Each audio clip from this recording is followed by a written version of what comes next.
Mga kaibigan, magandang hapon sa inyo dyan, saan man kayo naroroon. Ang video natin ngayon ay patungkol ito sa naunang mga video natin. Tungkol ito sa mga pangyayari sa mga bansa tulad sa Amerika. Unahin na natin ang Amerika. Ng Amerika ay magkakaroon talaga ng hindi magandang mga pangyayari ngayon mula sa loob ng bansa na yon hanggang sa mga kalagayan nila sa labas ng bansa.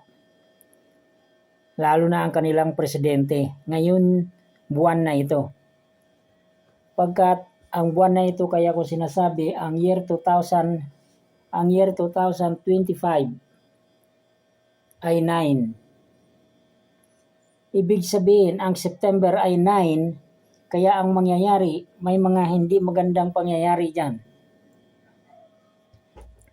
Mga kaibigan, yung bansang Amerika, hindi po maganda ang mangyayari sa kanila dyan ngayong buwan na ito. Pagkat ang September ay hindi masyadong nababagay sa kanila. Pati na ang bansa sa Europe, matindi rin ang mangyayari dyan. Halos 9 na bansa dyan ang masisira ngayon. Ang buong akala kasi ng mga European, kayang-kaya nila gapiin yung Russia. Hindi totoo yan.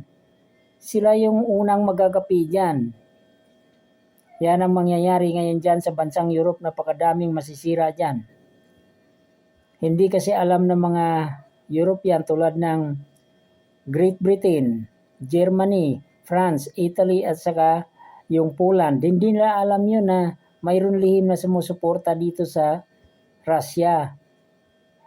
Kaya ang mangyayari doon, mauuna sila masisira dahil si Putin ang gagamit talaga ng nuclear bomb. Siya yung unang gagamit niyan ngayon. Kaya delikado sila. Kaya mga kaibigan, antabayanan natin kung ano talaga ang mangyayari dyan. Masisira din dyan. Ang bansang Israel sigurado na masisira ngayon yan. Ngayon, ito naman Ukraine, tuluyan masira yon. Poland, yun, tuluyan din masira yon. Yung Germany, nako, may hirapan yan. Ngayon nakita ko dyan, pati China, lalaban dyan. Pati North Korea lalaban dyan. Pati na yung Japan may laban din, pero hindi doon. Dito lang sa Southeast Asia may laban yung si Japan. Yung Taiwan, China, matutuloy na rin ang kanilang gira. Yan po ang kalagayan ngayon, kaya magiging World War III talaga yan. Yan ang ibig sabihin yan. Kaya mga kaibigan, antabayanan natin kung anong mga mangyayari ngayon.